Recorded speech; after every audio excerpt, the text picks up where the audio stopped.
Hello बच्चों, देखिए अब जो हमारा टॉपिक है ये हमने पढ़ना है ग्रुपिंग ऑफ सेल। ठीक है, ग्रुपिंग ऑफ सेल में क्या है, जिस प्रकार से जैसे अब देखो हमने रेजिस्टेंस और कैपेसिटर की ग्रुपिंग सीरीज और पैरेलल में की थी, इसी प्रकार से हमने क्या है जो हमारे पास सेल है ना उनकी भी क्या करनी है ग्रुपिंग। तो ये आपकी तीन तरीके से, तीन वे से आपकी ग्रुपिंग होती है, सीरीज, पैरेलल और मिक्स्ड। यहाँ पर हम सबसे पहले पढ़ रहे हैं, देखो सीरीज ग्रुपिंग। सीरीज ग्रुपिंग कैसे होती है सेल की, let n number of cell, हमारे पास n नंबर ऑफ सेल हैं, each having EMF r, cell की ईएमएफ क्या है ई ले ली हमने, एंड इंटरनल रेजिस्टेंस आर ले लिया सभी का। ठीक है, कनेक्टेड इन सीरीज, सीरीज में वो जोड़ दिए with an external resistance R, किससे जोड़ दिए, एक्सटर्नल रेजिस्टेंस आर के साथ भी। ये देखो एक्सटर्नल आर लगा दिया, ये सारे क्या है एन आपके क्या लगा दिए, सेल लगा दिए, सबका इंटरनल रेजिस्टेंस ये आर है, ये आई क्या है आपका करंट है।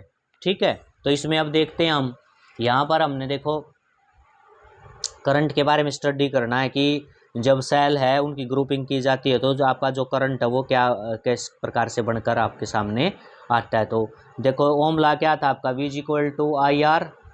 ठीक है, तो यहाँ से आई निकालूंगा तो मैं क्या हो जाएगा V/R। अब क्या है, net current in the circuit के अंदर करंट क्या रहेगा I, तो ये आपका क्या होता है TPD यानी पोटेंशियल डिफरेंस बाई रेजिस्टेंस। अब यहाँ आपकी बट यहाँ TPD तो है, यहाँ EMF काम करेगी। ठीक है, तो नेट करंट हम निकालेंगे तो नेट EMF देखेंगे, ई डैश बोल दी। ठीक है, और नेट सभी का रेजिस्टेंस को R डैश बोल दिया, और प्लस में R ये बार वाला रेजिस्टेंस जो लगा रखा है एक्सटर्नल से वो हो जाएगा। तो ये इक्वेशन नंबर 1 हो गई आपकी। ठीक है, अब नेट ईएमएफ क्या होगी सर्किट की, ये सभी ईएमएफ, तो सीरीज में आपको पता है ई डैश सभी ईएमएफ जुड़ जाएंगी, ये एन तक हैं आपकी। ठीक है, तो ई कॉमन निकाल लोगे तो क्या है 1 + 1 + 1 + n तक हो जाएगा। क्लियर हो गया, तो 1 को n बार जोड़ोगे तो क्या हो जाएगा n हो जाएगा, और ई था ई, तो जो टोटल ईएमएफ आई वो आ गया आपकी एन ई। ठीक है, इसको 2 नाम दे दिया, इक्वेशन नंबर 2।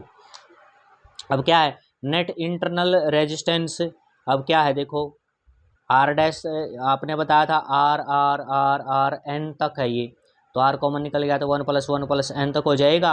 आर डैश क्या हो जाएगा आपका आर एन, 1 को n बार जोड़ोगे तो ये आर एन ये हो जाएगा, तो नेट रेजिस्टेंस हो गया आपका एन आर। तो ये इक्वेशन 2 और 3 आ गई, ई डैश और आर डैश की ये वैल्यू आ गई ना दोनों की, कहाँ रख देंगे इक्वेशन नंबर 1 में, यहाँ और यहाँ रख देंगे। देखो क्या बन जाएगा आगे, देखो ये हो जाएगा आपका,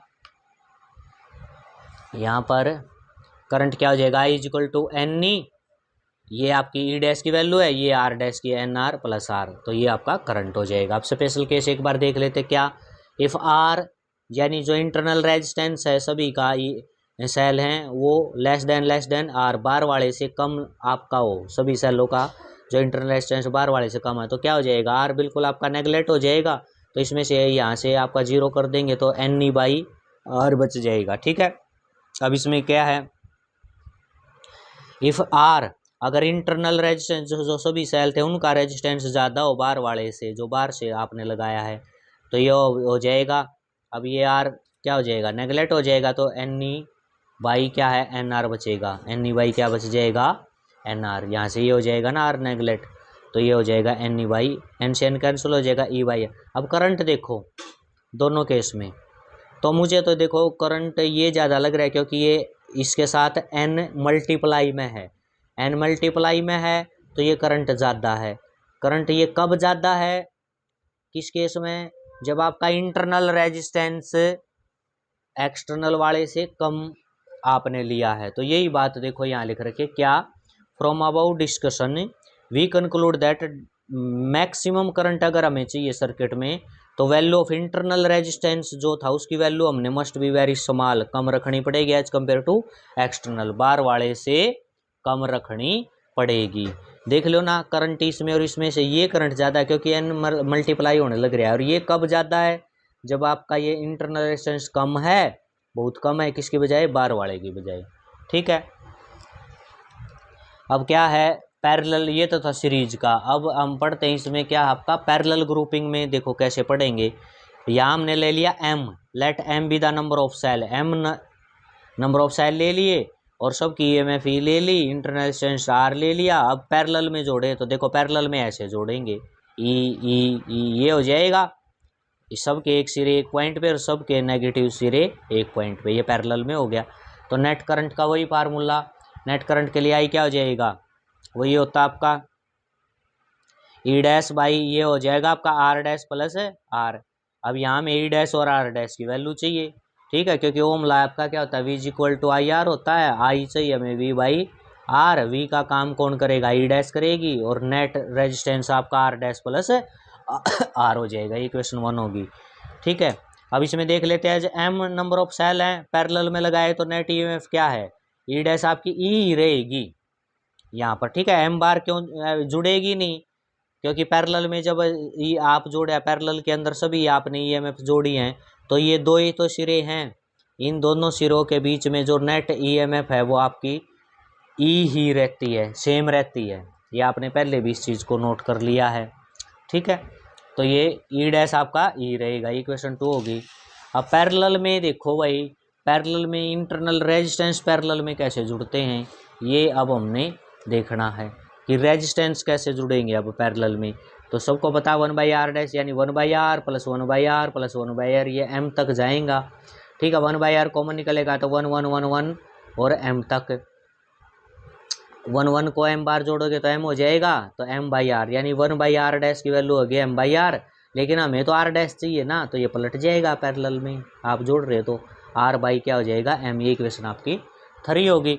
अब इक्वेशन 2 और जो 3 आई है उसको 1 में पुट कर देंगे, ठीक है। इसके अंदर 1 के अंदर यहाँ ई डैश की वैल्यू क्या है, ई है, ये पुट कर देंगे, और आर डैश की ये आ चुकी है वैल्यू, ये रही आर डैश की वैल्यू है r/m है, ये पुट कर देंगे तो देखो क्या बनेगा, आई हो जाएगा, ई डैश की ई है, इसकी r/m है, ठीक है। ये हो गया, एलसीएम लिया m आ गया, देखो इसका एलसीएम लिया m आ जाएगा, ये r हो जाएगा, ये m r हो जाएगा, ये ऊपर चला जाएगा, तो ये आपका करंट आ जाएगा, ठीक है।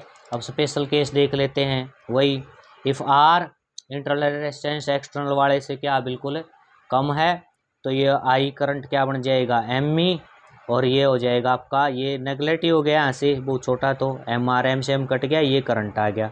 अब क्या आगे, if r greater than r, इसमें आपका फिर क्या हो जाएगा, इसमें फिर ये हो जाएगा नेगलेक्ट, ये बड़े वार वाली टर्म M/R बचेगा। अभी यहाँ देखो, यहाँ ध्यान से देखो, एक करंट तो ये आया, एक ये आया, इसमें से ये करंट ज़्यादा लग रहा है, ये ज़्यादा कब है, क्योंकि M इसके साथ है मल्टीप्लाई में, ये ज़्यादा है। अब ये ज़्यादा है, M इसके साथ मल्टीप्लाई है, तो ये किस कंडीशन पर है, जब R आपका ग्रेटर देन R हो, यानी इंटरनल रेजिस्टेंस बहुत ज़्यादा हो, किसके बजाय, इंटरनल की बजाय।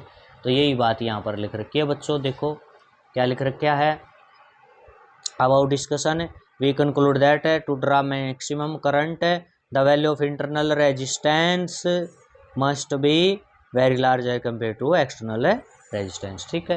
हो गई चीज़ क्लियर। तो ये था आपका ग्रुपिंग ऑफ सेल, ओके, इसको अच्छे से आपने कर लेना है। Thank you.